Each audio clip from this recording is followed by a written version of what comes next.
This is your class live recording for your narrative essay project in English 1. So the first thing I want to go over with you is the prompt, or the things you can be writing about. So in Odysseyware, the prompts that are given to you include pretending you're one of your parents or grandparents, write a first-person version of a real story you've heard this person tell you. You may need to interview him or her for necessary details. Option 2 is pretend you are your favorite pet. Write a first-person story through the eyes of your pet about a wild adventure he or she went on. I'm also giving you a third option here to pick a particularly vivid memory and retell it, giving detail and description. So we're going to go over some of the options here for getting a quality narrative essay written. The first things I want to talk about are the characteristics of a narrative. You'll always use the first-person perspective. I call it the almighty I. You'll be using that first-person pronoun, talking about things that have happened to you, because if you're pretending to be your grandparent or your parent or an animal or a character, that's whose perspective you're using. The second thing I want you to consider is your purpose. What is it you're trying to tell us? Narratives and memoirs are all about giving meaning to the shared human experience. So I have some examples later on that we'll go over that help give meaning to a shared human experience. So make sure that your writing engages in that somehow, is what you're writing will have meaning, and other people will identify with the emotions and feelings that you're trying to evoke in your writing. Make sure your narrative tells a story. Give visualization of Freytag's pyramid, this introduction, rising action, a climax, falling action, and a conclusion. So tell a story and utilize figurative language. Provide rich descriptive details. Don't just say he ran up a tree. What kind of tree was it? Was it tall and thick and a maple, or was it some withering willow? Don't be afraid to develop your characters. Even though this narrative essay is only 1,000 words, and it is a short story, you still have plenty of time to develop characters. Even if there are only a few of them, tell us about them. And then finally, don't be afraid to edit. Editing is one of the toughest things that you have to do with your writing, and nothing is more painful than gutting and destroying portions of what you've written, but it does make your writing stronger and better, and then you get a better grade. So how to get started? Brainstorm.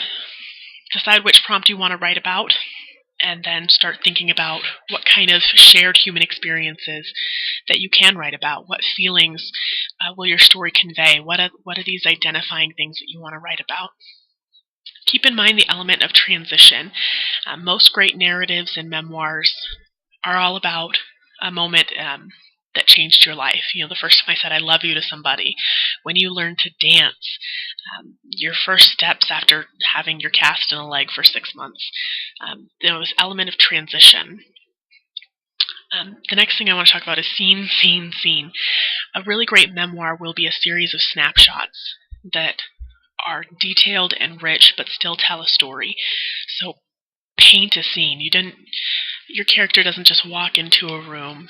They trudge in with their head down into the dark cave of the abyss where they're going to get yelled at their parents for sneaking out with a boy. It's all about scene.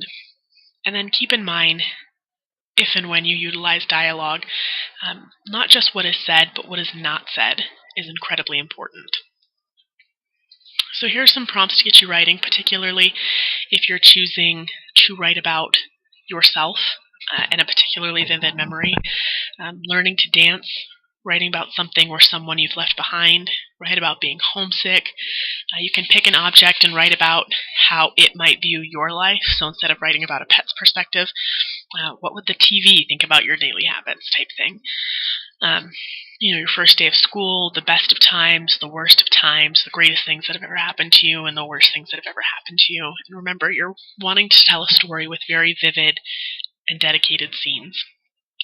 So I have a few examples for you. The first one is called I Quit Smoking Today Again. So I'm going to read these and then we'll go over them. I want my kids to go through this. Giving this up is a rite of passage, and it truly is a giving up, letting go. This addiction is not to nicotine, no matter what they say. This addiction is masochism. It is excessive drinking, that understanding that every sip you take will only make tomorrow hurt more. The cigarette is bourbon neat. The cigarette is coffee black. This cigarette is cynicism, discontent, unhappiness, loneliness, anger, and elegance wrapped into burning self-certainty and self-loathing and self-deception. This is living. My parents used to smoke with life versus outside of it. There was no smoke break, only smoke. My father was all bones and lank and Fu Manchu, smoking 3 packs a day through his 20s. This seems like a lot by today's standards, but I'd do the same if I could get a pack for less than $1 and smoke wherever I pleased. He quit cold turkey after getting a job he applied to as a non-smoker. My mother quit as well, but still bums them from me after a few glasses of wine. Cigarettes were once a personal accessory, like earrings or footwear. They now are an event, an end in themselves. Today, someone wants a cigarette, they corral the other smokers for an excursion into the elements for nicotine and small talk. This is boring. So today, I've given up. So this is the first 2 paragraphs in this memoir, and instantly we know what he's talking about. He's talking about giving up is a rite of passage, that this giving up of something that has been kind of all-consuming. You know, some people have a coffee addiction, but he's saying it's more than that. This is about being discontent and unhappy and angry. And then he paints this nice little scene of how things used to be, where there was no smoke break. It was just smoking. And at the end where he says, if now they want a cigarette, all the other smokers have an excursion out into the elements. And for me, that paints a picture of a snowstorm with all these little people huddled together smoking their cigarettes as fast as they can so they can get back inside. So already we've got this element of a shared human experience, of addiction and trying to get rid of addiction, and we've got scenes being painted as well. I quit smoking today. I'm 14 years old with my family on vacation in Germany. I sneak out of the hotel room and buy a pack from the vending machine in the lobby. It's middle of the night and the world is quiet. The lounge looks like the setting from a detective novel. I want a tailored suit. I want to be Philip Marlowe. I sit and pick up matches resting in a clean ashtray. I open the journal I've brought for pretense and rest it on my crossed legs. I remember seeing my big sister pack her cigarettes, so I do that before lighting a match. I don't cough, but my heart is racing like I'm shoplifting. I slide the pack under the couch as if it were contraband and stub the cigarette out after a few drags. I trade the ashtray with one from a neighboring coffee table and sit back down. A waitress comes in and heads for the lonely, crumpled cigarette. I swear I hear a sigh. I start talking to her with my 1 year of 8th grade German. Initiating a foreign conversation is like asking a girl out. I know I'm doomed as soon as I open my mouth, but I've committed myself to the embarrassment.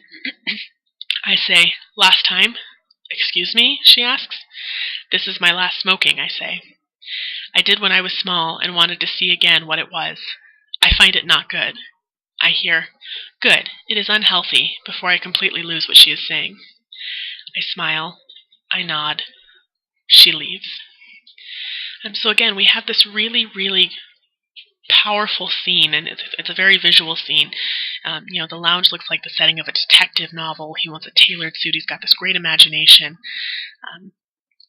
And he starts with, "I quit smoking today." So we have this continuous repetition of this idea.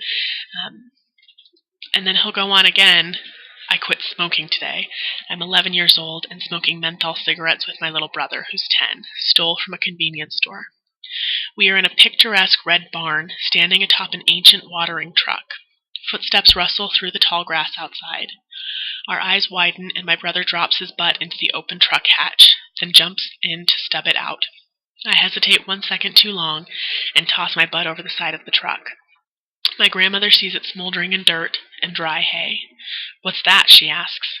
We run. After this, my brother and I quit skateboarding and hanging out with that crowd of friends.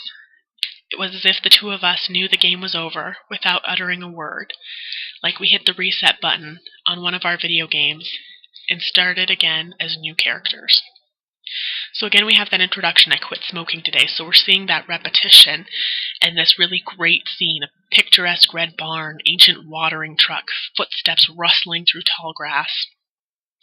So he's using a lot of that great figurative language to paint a scene and get us there. And then we have the reflection, which is always necessary to memoirs, this moment of reflection. Um, and again, he uses this kind of great metaphor here. It was like a video game. We hit the reset button and started again as new characters. So that's what I'll be looking for in your narrative essay.